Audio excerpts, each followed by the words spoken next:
Bonsoir, Elvis Okombi-Chalisson est avec nous sur ce plateau. C'est le président de l'Union pour le mouvement populaire. C'est un parti politique du centre. Avec lui, nous allons passer sous la loupe les questions d'actualité, voir aussi la vie politique de son parti. Bonsoir Elvis Okombi-Chalisson. Bonsoir monsieur le journaliste. Dites-nous comment se porte votre parti, surtout que nous sommes en plein débat de la Constitution. Le parti se porte bien. Nous venons à peine de sortir des élections locales. Avec 6 conseillers. Avec près de 6 conseillers. Oui. Et en ce moment, nous sommes en train de préparer le Conseil national. Alors, dites-nous pourquoi le choix du centre? Le choix du centre, c'est par rapport à l'idéologie du parti. Nous avons un positionnement qui faisait que face aux partis de gauche, notamment les partis qui se réclamaient de la social-démocratie et les partis de droite qui se réclamaient du libéralisme, l'idéologie que nous avions choisie lors du congrès de notre parti nous a poussé vers les partis du centre, notamment par rapport aux valeurs que nous défendons en tant que parti du centre. Votre moisson, après les élections locales, vous l'avez dit, c'est 6 conseillers. Mais quelque part, en octobre dernier, on se souvient que vous avez déploré, vous, votre mise à l'écart dans les bureaux des conseils. Est-ce que ça a été réglé? Non, ça n'a pas été réglé. Nous déplorons toujours cet état de fait parce que, comme vous avez constaté, depuis pratiquement 5 ans, la classe politique congolaise est partagée entre 3 grands groupes politiques. Vous avez la majorité, vous avez l'opposition et vous avez les partis du centre. Nous n'avons pas compris que au niveau des conseils où nous étions présents, qu'il n'y ait pas eu de place pour les partis du centre, alors que le principe a été adopté dans certains conseils où les partis d'opposition n'étaient pas majoritaires. Ils ont bien été mis dans des bureaux de conseil.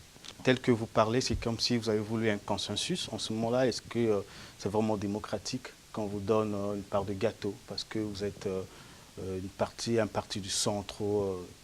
Le propre même d'une élection à la proportionnelle, c'est de faire que des partis politiques qui n'ont pas une représentativité au niveau national, notamment parce qu'ils ne sont pas présents au niveau du Parlement, puissent justement participer à la gestion du pays. En ce moment-là, la logique voudrait que dans les conseils, que nous puissions avoir une représentativité des courants existants dans le pays. Voilà ce que nous avions réclamé et nous pensons que c'est comme ça que nous devons gérer la cité. Il faudrait que tous les grands courants du pays soient représentés au niveau des conseils. Alors, vous allez nous expliquer, c'est toujours en octobre, on ne sait pas si vous êtes né en octobre, vous réclamez souvent beaucoup de choses en octobre, ça c'est en 2012, vous avez dit en 2012 que la démocratie et la politique au niveau du Congo souffrent d'une paralysie. Est-ce que c'est par rapport à ce que vous subissez vous, cette mise à l'écart? Est-ce que c'est par rapport à ça? Non, pas face à notre mise à l'écart. Vous savez, depuis pratiquement 5 ans, que nous sommes dans la partie de la politique active. Donc nous prenons le temps de faire une analyse de la situation politique au niveau national. Et aujourd'hui encore, un certain nombre de crises qui commencent à naître aujourd'hui. Comme vous dites, il y a de cela pratiquement quelques années. Nous sonnions déjà à l'alerte pour dire qu'attention, par rapport aux questions que nous aurons au débat dans les années à venir, il est question que nous puissions très rapidement déjà avec les autres commencer à voir déjà quelles pouvaient être déjà en ce moment-là des solutions qu'on pouvait déjà apporter à ces solutions. Bon. Mais comme vous avez dû constater, jusqu'à là, on n'a pas eu le temps de s'asseoir pour essayer un peu de faire de la prospective et puis anticiper sur les choses. Bon, mais là, nous avons toutes ces questions-là qui nous tombent dessus. On dit qu'on gagne beaucoup quand on est au centre parce que vous n'avez pas une position fixe. Vous pouvez basculer à l'opposition comme du côté de la majorité par rapport à vos intérêts. Souvent, c'est comme ça. On dit que c'est quand on est au centre, on est hypocrite en fait. Mais on gagne beaucoup quand on est la majorité parce qu'on est à la gestion du pouvoir. Non, mais quand la majorité a besoin de l'appui, par exemple pour cet référendum qui pointe à l'horizon, ce n'est pas encore dit, mais pour ce débat de la Constitution, le PCT a besoin des alliés. Et si on vous propose de l'argent, surtout que les partis politiques, pour la plupart au Congo, surtout des leaders politiques, ne font de la politique que pour ça, est-ce que vous ne considérez pas? Alors, il faut d'abord que nous corrigeons une chose. Le centre n'est pas seulement un positionnement politique, c'est aussi un positionnement intellectuel. Je vous prends 2 cas de figure. Alors, vous avez un citoyen qui quitte Pointe-Noire, qui arrive à Dolisie, et on lui pose la question de savoir si le président s'assoit fait quelque chose, il dit qu'il n'a rien fait. Bon Dieu, en 2 heures du temps, tu relis Pointe-Noire, Dolisie. C'est quand même le chemin d'avenir. Tout comme vous quittez le rond-point de Chemariam, à Brazzaville, jusqu'à l'aéroport, on vous dit que les travaux ont coûté 10 milliards. Et celui de la majorité dit tout est bien fait, voilà, voilà. Le centre, justement, nous sommes contre un positionnement, un soutien inconditionnel, mais aussi une opposition systématique. Le cadre congolais, parce que l'État congolais a dépensé de l'argent pour former des cadres. On doit pouvoir dire ce qui est bien, quand c'est bien. Et on doit pouvoir aussi critiquer quand il faut critiquer. C'est pour ça que je disais tout à l'heure que le positionnement que nous avons n'est pas seulement idéologique, mais c'est aussi un positionnement intellectuel. Alors, pour parler de l'homme politique congolais, je pense qu'il faut que nous puissions donner à la politique sa valeur d'antan. On ne peut pas dire, c'est même très grave, que l'homme politique congolais se caractérise par un besoin d'argent. La politique devient un business. On vient pour s'enrichir, d'abord pour s'enrichir. Si c'est si c'est ce qui existe dans ce pays, alors c'est très grave. Parce que la politique a avant tout une vocation. Vous ne faites pas ce constat-là, dans votre monde politique? Jusque-là, je ne fais pas ce constat. Vous êtes parfois taxé de jouer le jeu de la majorité, l'UMP. Ben, vous savez, nous avons une situation politique au niveau national qui est faite de beaucoup de violence. La violence, elle est d'abord verbale.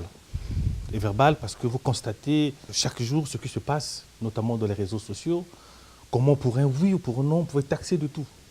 Mais ça aussi, c'est un héritage que nous avons eu de notre passé politique, que moi personnellement, et ceux qui sont de mon parti, et de plus en plus un certain nombre de jeunes de notre génération, nous voulons qu'il y ait une rupture avec cette manière de faire. Voilà. Je ne pense pas qu'on vient en politique pour s'enrichir, on vient en politique pour paraphraser un président qui a existé dans ce pays pour servir. Voilà, c'est noble. Parce qu'à l'origine, la politique, il s'agit de réfléchir pour les autres, pour réfléchir pour le développement d'un pays, pour réfléchir sur les conditions de vie des populations. Bon, on ne peut pas venir en politique parce que l'on pense à sa propre vie ou bien parce que l'on pense à son propre ventre. Je pense que c'est un état de fait que nous condamnons. Je pense qu'il faut que nous puissions restituer la politique dans son contexte. Nous puissions donner à l'homme politique la valeur. Nous pouvons donner à l'homme politique les vertus qui devaient être celui d'un leader. Elvis Sokovic-Elson, nous allons revenir sur cette question-là tout à l'heure. Mais revenons un peu aux élections. Vous êtes la troisième personnalité de la CONEL. La CONEL est très critiquée par l'opposition dite radicale, qui réclame même le changement pur et simple de cette institution. Vous qui êtes là, est-ce que c'est vrai ou pas? C'est quoi la CONEL d'abord? Dites-nous. La CONEL, c'est un organe que l'État congolais a mis en place pour organiser les élections. Oui. Qui n'est pas indépendante, gérée directement par le gouvernement. Nous accordons d'abord sur le principe que l'État congolais a mis en place un organe pour organiser les élections. Alors, l'État congolais a fait quelque chose de très spécial. C'est que l'État congolais a voulu que dans cet organe, il puisse avoir toutes les composantes politiques de notre pays. Ce qui fait que le président de la commission est nommé par l'administration, par l'État. Le premier vice-président représente les partis dits de la majorité. Le deuxième vice-président, les partis dits du centre et de l'opposition. Le président aussi est de la majorité. Le deuxième vice-président, les partis de l'opposition. Le troisième vice-président, les partis du centre. Et le quatrième vice-président, la société civile. Alors, je voudrais bien comprendre une chose. Au-delà de cette configuration, quel autre schéma nous pouvons avoir pour avoir une représentativité dans un organe? Le Congo, pour le dire, est le seul pays en Afrique centrale, et peut-être en Afrique, qui fait qu'il y ait une composition paritaire. En RDC à côté, vous avez 3 représentants de la majorité, 2 de l'opposition, 1 de la société civile. Oui, le président est de la société civile, c'est certainement ce que réclame l'opposition en fait. Non, chez nous, le président est nommé par l'État. Donc, le gouvernement. C'est que l'opposition refuse. Donc c'est un haut cadre. Là encore, mon cher ami, il faut que nous puissions donner à l'État sa place. On ne peut pas faire des procès sur des cadres de l'État. L'État est censé être apolitique. D'organiser les élections, de publier les élections. L'État est censé... L'État fasse tout. L'État est censé être apolitique. Et lorsque le président de la commission est nommé par l'État, c'est le côté impartial. À côté, vous avez toutes les composantes qui sont là et à la commission, les décisions sont prises par consensus. Très important. Donc, lorsque les résultats, et ça ne suffit pas seulement au niveau national, la composition de la CONEL commence au niveau local. La commission locale, par exemple au niveau du village de ma mère à Ouando, est composée d'un président qui est nommé par l'État. Parmi les cadres de l'administration, ça peut être un enseignant. Mais souvent, Ça peut être un médecin. souvent, c'est les membres ou les cadres du PCT. Du Des parti. procès d'intention. Procès d'intention. Là encore, je pense qu'on ne doit pas...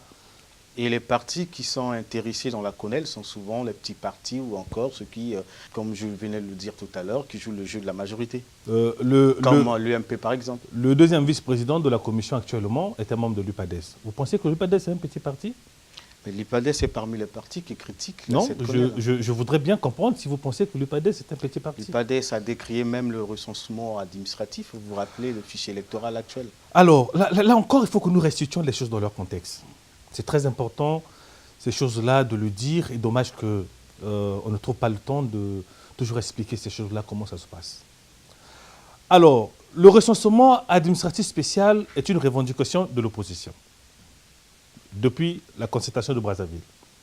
Et à Dolisie, c'est la seule commission où les débats n'ont duré que 20 minutes. Parce que toute la classe politique dans cette commission a bien dit au ministère de l'Intérieur qu'il n'y avait pas de débat sur le corps électoral. Nous avions décidé que nous devions partir vers un recensement administratif spécial. La composition des organes du RAS, comme on appelait, était paritaire. Je prends un cas de figure. Au comité technique où nous étions, parce que je dirigeais en ce temps-là une sous-commission, le président représentait l'administration. Et c'est ça encore, le génie congolais. C'est que les 4 vice-présidents qui venaient juste après le président qui représentait l'administration, c'était les cadres de la majorité de l'opposition du centre et de la société civile. Là encore, le deuxième vice-président, au niveau du RAS, c'était encore un membre de l'UPADES, plus grand parti de l'opposition. Alors, ce débat, on peut le faire. Mais là encore, il faut que nous arrivions vers ce que je vous ai dit tout à l'heure, l'honnêteté intellectuelle. Quand c'est bien, il y a le courage de dire c'est bien. Donc pour vous, il ne faut pas changer la CONEL, il faut la laisser là, malgré les élections qui pointent à l'horizon 2016-2017. Je pense que nous avions eu un débat après Dolisie. Il s'agissait de donner à la Commission son autonomie administrative, financière et son indépendance. Bon, il est vrai que déjà dans la loi, il est écrit qu'il est indépendant. Il est déjà vrai que nous ne dépendons pas du ministère de l'Intérieur. Il est aussi vrai. Vous le dites, hein, dans le fonctionnement, ce n'est pas ça. Celui qui vous parle, je crois, est troisième vice-président de cet organe. Je n'ai jamais reçu d'instruction ni d'injonction du ministère de l'Intérieur. Vous ne le direz pas, surtout que vous êtes, comme on peut dire... Et peut-être bien que le deuxième vice-président qui représente l'opposition aurait pu le dire. Il n'a jamais dit. Parce que ça n'existe pas. Ne faisons pas des procès d'intention.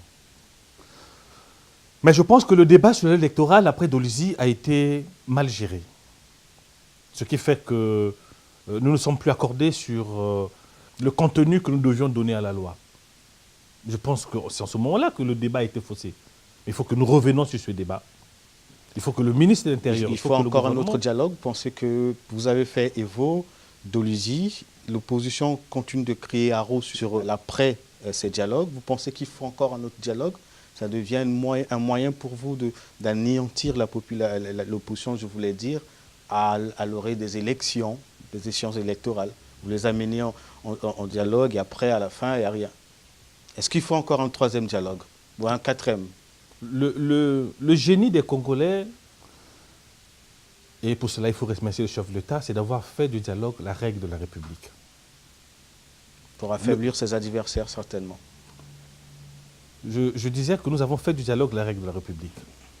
À Dolisie, parce que nous sommes accordés pour dire qu'il nous fallait un nouveau corps électoral. Avant les élections locales ont été repoussées d'une année. Il faut le faire. Il faut qu'il puisse y avoir un gouvernement qui manifeste sa volonté politique. Mais là encore, il faut dire que nous avons eu des cadres de l'opposition, du centre de la majorité, qui ont eu cette volonté de discuter. Nous ne devons pas cesser de discuter. Nous ne pouvons pas nous permettre de cesser de dialoguer. Parce qu'au-delà du dialogue, nous avons quoi? Dans toutes les grandes civilisations, les populations, la classe politique ne peut qu'avoir comme alternative pour régler toutes les questions de la société que le dialogue. C'est pour cela que pour nous, nous pensons que nous avions dit à Dolisie que pour les présidentielles de 2016, nous avons 2 préalables. Nous avons la biométrie et nous avons le bulletin unique. Ce qui est bien, là encore, le génie des Congolais. Une délégation a quitté Brazzaville pour l'Allemagne acheter le matériel de la biométrie. Et cette délégation elle était composée des partis de la majorité, de l'opposition, du centre et de la société civile, délégation conduite par monsieur le ministre de l'Intérieur. Voilà le Congo. En dehors de tout ça, je pense que nous devons conforter ces dispositions. Vous parlez des élections de 2016, vous pensez qu'on aura lieu vraiment par rapport au débat sur la Constitution, puisque le PCT réclame le changement de la Constitution. Le président l'a dit le 31 décembre dernier que si le débat continue de prendre l'ampleur, il finira par avoir recours à la population, certainement le référendum, mais il a aussi parlé du dialogue. Est-ce que vous êtes sûr qu'en 2016, il y aura les élections? Ou il faut d'abord commencer par un dialogue? D'abord, le garant du bon fonctionnement des institutions de la République, qui est le président de la République, a bien dit qu'en 2016, il y aurait des élections. Mais par rapport, vous êtes un homme de terrain, vous êtes un homme politique, par rapport au temps, il nous reste qu'une année et demie. Il y a un débat qui n'a pas encore été tranché, puisqu'on va vous demander tout à l'heure quelle est la position de l'UMP par rapport au changement de nom de la Constitution. Vous pensez que par rapport au temps, là, est-ce qu'en 2016, il y aura les élections présidentielles? Le garant des institutions, le chef de l'État, a dit solennellement au cours d'un discours que 2016, ce sont les élections présidentielles. Je pense que ce que nous devons faire en tant que classe politique, c'est de commencer à nous préparer. Pour ces élections. Pour ces élections. Oui. Mais pas pour le dialogue, puisque l'opposition réclame le dialogue, le président a parlé du dialogue. Il y a eu un dialogue en 2009, avant les présidentielles. Oui. Ça n'a pas empêché qu'il y ait les présidentielles. Il y a eu un dialogue avant les législatives, ça n'a pas empêché qu'il y ait les législatives. Il y a eu un dialogue avant les locales, ça n'a pas empêché qu'il y ait les locales. Nous avons des délais constitutionnels. Nous n'allons pas nous retrouver dans une situation où nous serons hors délai constitutionnel. On ne peut pas s'imaginer cela. Mais il s'agit d'abord de respecter le calendrier constitutionnel. S'il doit y avoir un débat sur une question, le débat se fera dans le cadre des délais constitutionnels. Et je pense que le chef de l'État l'a bien prescrit. Il est allé même au-delà. Il dit 2017, ce sont les élections législatives. Donc le chef de l'État tient exactement à ce que les délais constitutionnels soient respectés. Maintenant, s'il faut que nous puissions avoir un débat, c'est un vœu de la classe politique. Les partis du centre ont été les premiers à appeler à ce dialogue. Nous devons nous arranger à ce que ce débat se fasse dans le cadre des délais constitutionnels. Voilà, vous parlez du débat, c'est sur la Constitution. Quelle est la position de l'UMP? Il faut la changer, comme dit le PCT, ou ne pas la changer? Ce débat est mal engagé. Comment ça? Ce débat est mal engagé parce que, à chaque fois que les cadres ont voulu donner un point de vue, ils ont été taxés soit de vouloir changer la Constitution, soit d'être à l'opposition. En ce moment-là, les dés, comme on dit... En ce moment-là, le centre dit quoi? Voilà. Nous avons dit ceci, et ce qu'est le point de vue des partis du centre. Nous disons qu'après presque 14 ans de pratique de cette Constitution, on peut bien s'asseoir pour évaluer cette Constitution. Après 14 ans. Ouais. On peut bien s'asseoir pour évaluer la Constitution. Et pour évaluer la Constitution, nous avons demandé... Vous n'évaluez pas le bilan du président Sassou de la majorité, mais vous préférez évaluer la Constitution, la loi qui existe, le peuple, qui est votée par le peuple. Le peuple a évalué le bilan du chef de l'État en 2009, après son premier projet, La Nouvelle Espérance. L'a réélu. L'a réélu, donc le peuple lui a fait confiance. Vous n'allez pas dire que le peuple s'est trompé. Ce n'est pas possible. Alors, le peuple a donné un nouveau mandat au chef de l'État. Nous sommes en 2009. Il va vers la fin de son mandat. La Constitution dit que le chef de l'État n'est pas candidat. Nous, le chef de l'État a réaffirmé que les élections, c'est en 2016. Alors, moi, je voudrais bien savoir, nous sommes en train de faire quel débat? Alors, concernant le débat sur la Constitution, et cela 2 jours, nous avons vu des images de Pointe-Noire. Après une pluie, il était pratiquement impossible de circuler dans la ville de Pointe-Noire. Ouais. Voilà. La seule question que moi, je voudrais bien me poser, c'est de dire, n'est-il pas possible que l'élection à suffrage universel indirect étant le résultat de plusieurs combinaisons politiques, n'est-il pas possible que demain, les maires d'arrondissement, les maires des grandes localités, des grandes villes comme Pointe-Noire, soient élus au suffrage universel direct? Directement, par le peuple. Ouais. Au moins, cela engagerait leur responsabilité politique. Comme les députés, le président de la République. Voilà. Ouais. Mais toutes ces questions, c'est là où c'est intéressant toujours au plus du Congo. C'est de dire que nous avons une règle dans la République, ici. Quelles que soient les questions, nous nous asseyons, nous débattons de ces questions-là. Pourquoi ne pas aujourd'hui demander au chef d'État, c'est notre vœu, c'est ce que nous avions fait. C'est pour cela qu'avec les autres partis de l'opposition, les organisations civiles, nous avons lancé la dynamique pour la convocation d'un dialogue politique inclusif, pour dire que n'est-il pas arrivé le temps qu'on s'asseye pour débattre de ces questions? Comment se fait-il que lorsqu'il y a interpellation du gouvernement sur un maximum des députés qui sont parfois interpellés, qu'il y ait un minimum qui se présente? Quelle est la responsabilité politique de ces ministres vis-à-vis de la population? Alors, moi je voudrais bien comprendre, dans notre constitution, le terme ministre existe où? On parle de l'exécutif. Hein, bon, voilà. Donc ces gens-là n'ont pas, les membres du gouvernement n'ont pas une responsabilité vis-à-vis du peuple. Du peuple. Mais ces gens-là, c'est eux, excusez-moi le terme, je veux dire les ministres, c'est eux qui gèrent notre pays au quotidien. Alors que dans d'autres pays, il y a ce qu'on appelle une responsabilité politique. Un ministre peut être interpellé par un parlement. Il peut avoir des motions de censure. Il peut avoir. Donc, nous pensons que le débat ne se pose pas en termes de dire si on est pour ou contre le changement de la Constitution. Il faut à un moment s'arrêter pour évaluer la Constitution. Il faut évaluer. Et après la changer, l'évacuer carrément. C'est ça si on comprend votre je fais confiance à la classe politique. Pourquoi vous le faites maintenant? Nous ne sommes qu'à une année des élections présidentielles. Pourquoi n'attendez-vous pas qu'on arrive qu'on le fasse avec un nouveau président? Pourquoi maintenant? Je disais tout à l'heure à des militants en réunion, je leur disais que le président Denis Sassou Nguesso est le dernier de toute une génération. C'est-à-dire? C'est-à-dire que la génération indépendance, 60 jusqu'à 63, vous vous souviendrez qu'il a participé aux événements du 13, 14, 15 août 63 et par la suite. Voilà.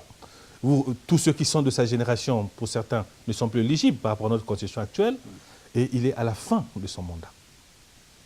S'il faut engager ce débat, il faut engager ce débat avec le partant, avec celui qui a géré ce pays.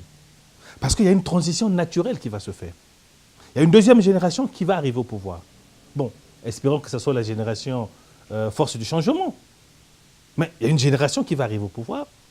Et s'il faut que nous puissions aujourd'hui débattre de ces questions froidement, mieux vaut le faire aujourd'hui avec un monsieur qui n'a peut-être plus intérêt à ces choses-là.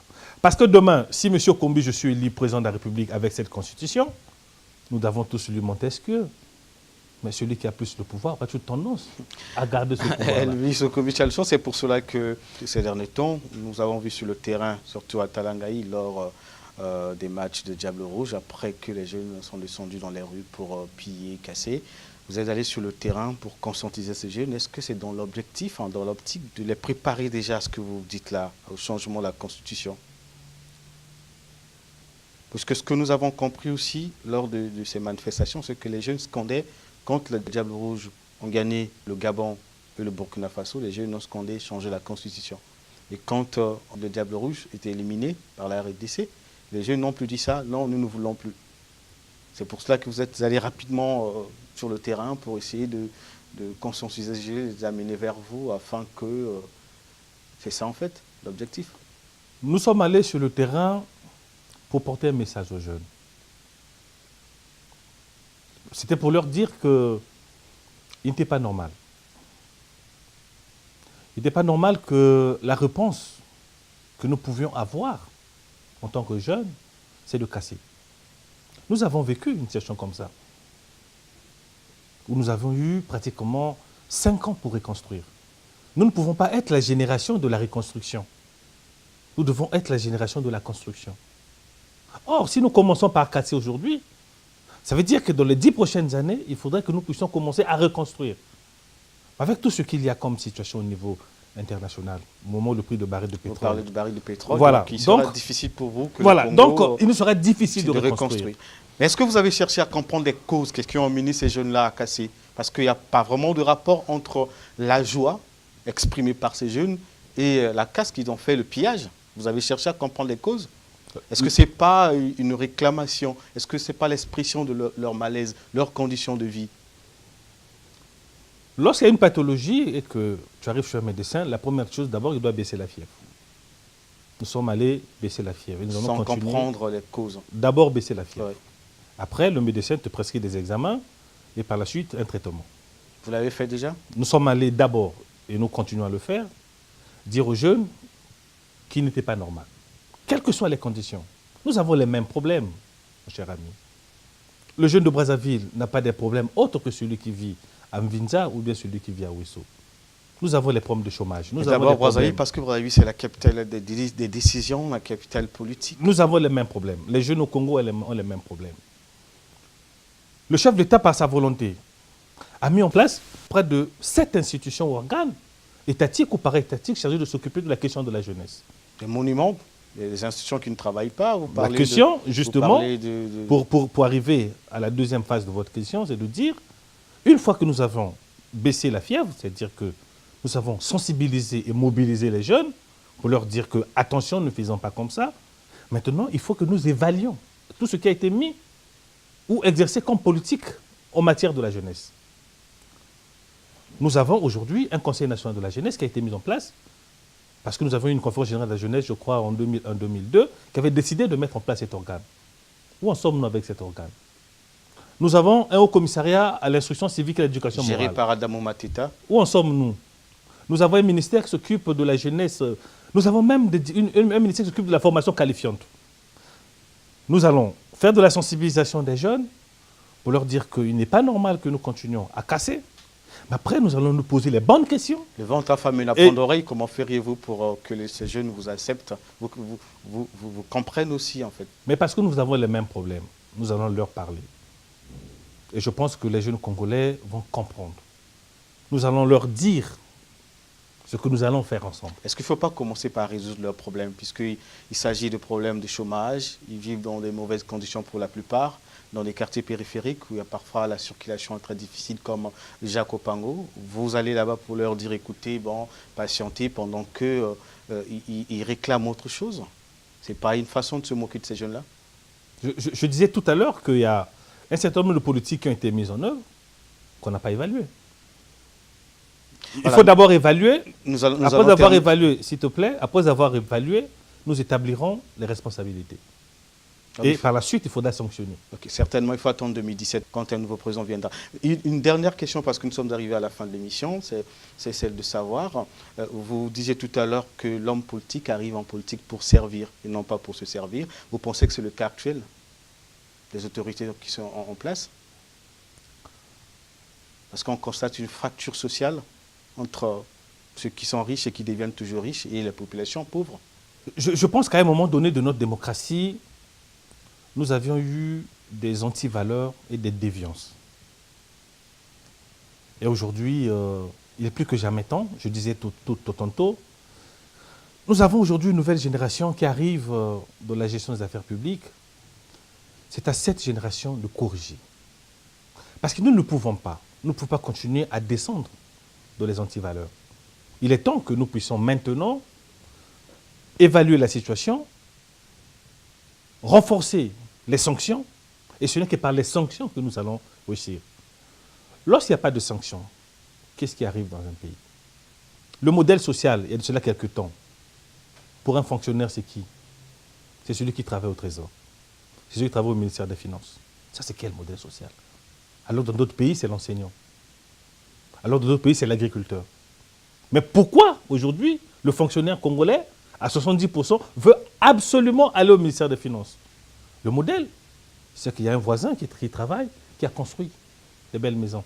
Et chacun veut aller au Trésor pour voler. Alors, c'est en ce moment-là que nous devons remettre tout dans l'état pour dire quel est le rôle de la justice dans notre pays. Il faut sanctionner. Ce n'est que par les sanctions que nous allons régler le problème. Merci Elvis Okovic-Chalson. Nous rappelons que nous avons reçu ce soir le président de l'Union pour le mouvement populaire, UMP, parti du centre. Nous vous remercions. Merci. Bonne soirée et bonne suite de programme.